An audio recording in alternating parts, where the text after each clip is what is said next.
Movie की शुरुआत में हम एक औरत को देखते हैं जिसका नाम मरियम होता है। वहीं हम उसके पति रॉय को भी देखते हैं जो फोन पर अपने बिजनेस पार्टनर से बात कर रहा होता है ताकि उसे एक बड़ा प्रोजेक्ट मिल जाए। यहाँ हम देखते हैं कि रॉय की फाइनेंशियल कंडीशन ठीक नहीं थी जिस वजह से वो अपना सारा गुस्सा मरियम के ऊपर उतारता था। दूसरी तरफ हम यूडा नाम के एक पेंटर को देखते हैं जो एक ढाबे वाले से अपने घर का एड्रेस पूछता है। दरअसल यूडा इस गाँव में नया था और वो अपनी एक पेंटिंग बनाने आया था, पर बहुत कोशिशों के बाद भी उसे कुछ समझ नहीं आ रहा था कि वो क्या बनाए। तभी यूडा की नजर मरियम पर पड़ती है जो रेड ड्रेस में बहुत खूबसूरत लग रही थी और यूडा उसे देखकर उसके पीछे चला जाता है। इसके बाद हम मरियम के पति रॉय को देखते हैं जो कि ओजी नाम के गैंगस्टर के पास जाता है जिसका काम लोगों को उधार पैसे देने का था और अगर कोई उसका पैसा नहीं लौटाता था तो वो उसे मार देता था। रॉय ने भी ओजी से बहुत सारा पैसा उधार ले रखा था और वो उससे और पैसे उधार मांगने आया था। वहाँ रॉय ओजी से बोलता है कि अगर उसे वो प्रोजेक्ट मिल गया तो वो उसका सारा पैसा सूद समेत लौटा देगा। अब रॉय की बातों में आकर ओजी उसे पैसे दे देता है पर वो उसे इन पैसों को टाइम पर लौटाने की धमकी भी देता है। दूसरी तरफ हम मरियम को देखते हैं जो अपने पिता की कब्र पर जाती है और उन्हें याद कर रोने लगती है। फिर जब वो वहाँ से घर आती है तो यूडा भी उसका पीछा करते हुए उसके घर तक आ जाता है और वो वहाँ छुपकर उसकी पेंटिंग बनाने लगता है। पर तभी मरियम भी उसे देख लेती है और उसके पास आकर पूछती है कि तुम मेरी परमिशन के बिना मेरी पेंटिंग कैसे बना रहे हो। इस पर यूडा उसे सॉरी बोलता है और कहता है कि मुझे कुछ समझ में नहीं आ रहा था कि मैं क्या बनाऊं, पर जब मैंने आपको देखा तो आप मुझे मेरी पेंटिंग के लिए बिल्कुल परफेक्ट लगी। अब मरियम भी उसे पेंटर समझ के माफ कर देती है और उसे पूछते है कि क्या तुम मेरी और मेरे पापा की पेंटिंग बना सकते हो। इस पर यूडा मान जाता है, पर जब मरियम उसे बोलती है कि इसके लिए मुझे मेरे हस्बैंड से परमिशन लेनी होगी तो ये सुनकर वो उदास हो जाता है क्योंकि उसे नहीं लगा था कि मरियम शादीशुदा है। फिर जब शाम को रॉय घर आता है तो मरियम उसे पेंटिंग बनवाने के बारे में पूछती है जिस पर रॉय उसे बोलता है कि वैसे ही घर पर पैसों की प्रॉब्लम चल रही है और तुम्हें पेंटिंग बनाने की पड़ी है। पर जब मरियम रॉय को बताती है कि यूडा पेंटिंग फ्री में बनाएगा तो वो उसके लिए उसे परमिशन दे देता है। फिर अगले दिन मरियम यूडा के पास जाती है और उसे अपने डैड की फोटो देती है। इसके साथ वो उसे ये भी बताती है कि मेरे डैड एक बहुत अच्छे इंसान थे और वो औरतों की बहुत रिस्पेक्ट करते थे। अब इसके बाद से मरियम यूडा के साथ बहुत ज्यादा टाइम स्पेंड करने लगती है ताकि वो उसके डैड की अच्छी पेंटिंग बना सके।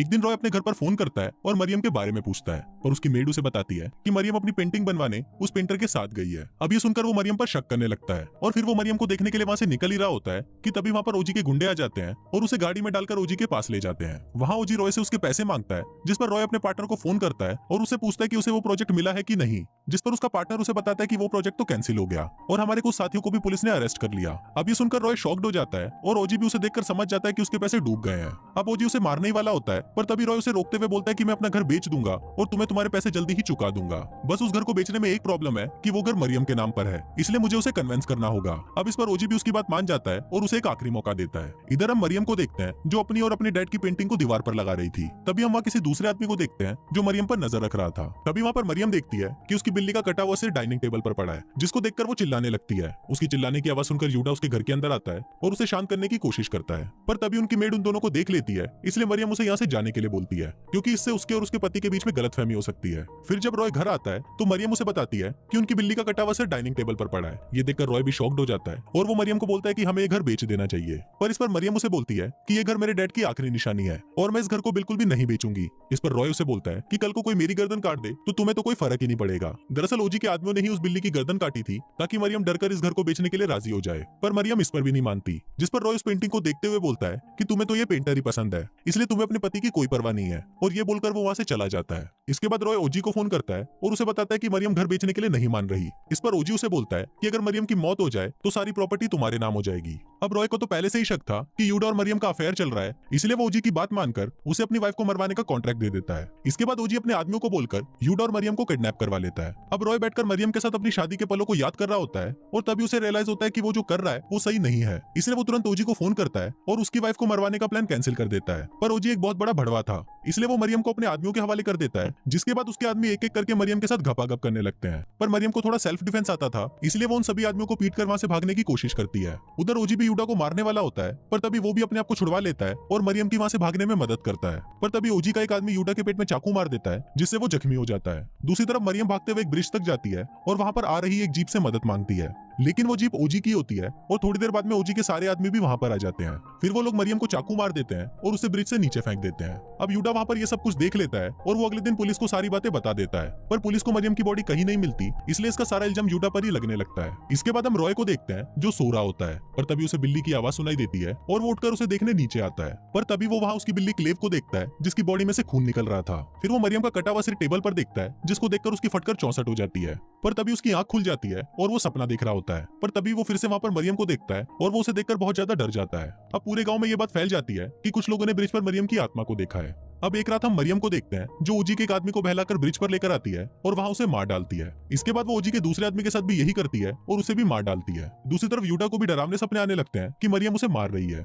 उधर ओजी के भी सारे आदमी डरे होते हैं क्योंकि उनके दो साथियों को मरियम की आत्मा ने मार डाला था। पर इस पर ओजी उन्हें बोलता है कि भूत जैसा कुछ नहीं होता और तुम लोगों को भी डरने की कोई जरूरत नहीं है। अब ऐसे ही एक रात मरियम फिर से ओजी के एक आदमी को मार डालती है और जब दूसरा आदमी उसे देखकर वहां से भाग रहा होता है तो मरियम उसकी भी गर्दन काट देती है। फिर जब ओजी घर आकर अपने आदमियों की लाश को देखता है तो वो बहुत ज्यादा डर जाता है। तभी वहां उसका आखिरी आदमी भी उसे छोड़कर वहां से चला जाता है। फिर जब वो रास्ते में जा रहा होता है तभी मरियम उसके पास आकर उसे भी मार डालती है। दूसरी तरफ ओजी अपनी जान बचाने के लिए यूडा के घर पर आता है क्योंकि उसे लग रहा था कि अगर वो यूडा के साथ रहेगा तो मरियम की आत्मा उसे कुछ नहीं करेगी। फिर वहां ओजी यूडा को बताता है कि मरियम के पति रॉय ने ही मुझे उसे मरवाने का कॉन्ट्रैक्ट दिया था ताकि वो उसके घर को बेच सके। अब ये सुनकर यूडा को बहुत गुस्सा आ जाता है और वो ओजी को अपने घर में बंद करके सीधा रॉय के घर चला जाता है और उसे सच उगलवाने की कोशिश करता है। पर रॉय जेल नहीं जाना चाहता था इसलिए वो घर का सामान तोड़ने लगता है और जोर जोर से चिल्लाने लगता है ताकि लोगों को ये लगे कि यूडा उसे मारने आया है। अब रॉय की आवाजों को सुनकर गांव के लोग उसके घर आ जाते हैं और यूडा को लेकर वहां से चले जाते हैं। फिर यूडा उन लोगों को बताता है कि रॉय ने ही ओजी के जरिए मरियम को मरवाया है और वो चाहे तो ओजी से खुद पूछ सकते हैं। और ये बोलकर वो उन सभी को अपने घर लेकर जाता है। पर वहां जाकर वो देखता है कि उसके घर का दरवाजा खुला है और वहां पर ओजी की लाश टंगी है। अब ये देखकर वो लोग यूडा पर ही शक करने लगते हैं पर यूडा उन्हें चकमा देकर वहां से भाग जाता है। अगले दिन जब रॉय अपने घर पर होता है तो वहां अचानक मरियम की आत्मा आकर उसे डराने लगती है जिससे डरकर वो बाहर भाग जाता है। पर तभी वहां पर ओजी के बॉस का आदमी आता है और रॉय को अपने बॉस के पास लेके जाता है।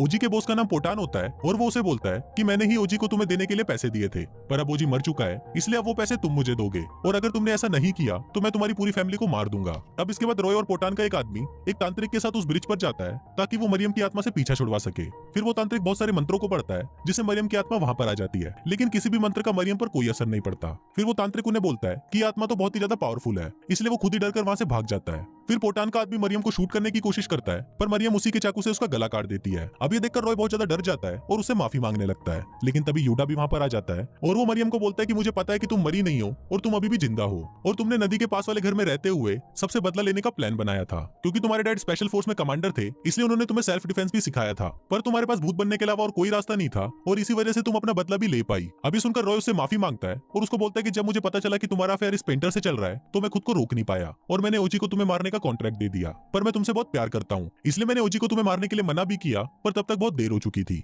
पर तभी यूटा उसे बोलता है कि मरियम और मेरे बीच में आज तक कुछ नहीं हुआ और वो तुम्हें धोखा देने के बारे में सोच भी नहीं सकती। अब ये देखकर मरियम भी रोने लग जाती है और वो चाकू को नीचे फेंक देती है। पर तभी वहां पर पोटान का आदमी आकर यूटा को मारने की कोशिश करता है पर इससे पहले कि वो यूटा को मारे मरियम उसे मार डालती है। पर तभी रॉय भी पीछे से मरियम के पेट पर चाकू मार देता है और बोलता है कि मैं तुमसे प्यार तो करता हूँ पर मुझे ये मेरी फैमिली के लिए करना पड़ेगा। अब मरियम को मरता हुआ देखकर यूटा एक पत्थर उठाता है और उससे रॉय के सर पर मारकर उसे मार डालता है। इसके बाद वो मरियम की लाश को उठाकर नदी में बहा देता है और खुद को पुलिस को सरेंडर कर देता है जिस वजह से उसे जेल हो जाती है। अब फिल्म के लास्ट सीन में हम देखते हैं कि पोटान ने मरियम के घर पर कब्जा कर लिया है पर अब मरियम सच में भूत बन गई है और वो पोटान और उसके साथियों को मार डालती है और कुछ इसी तरह से ये फिल्म यहीं खत्म हो जाती है।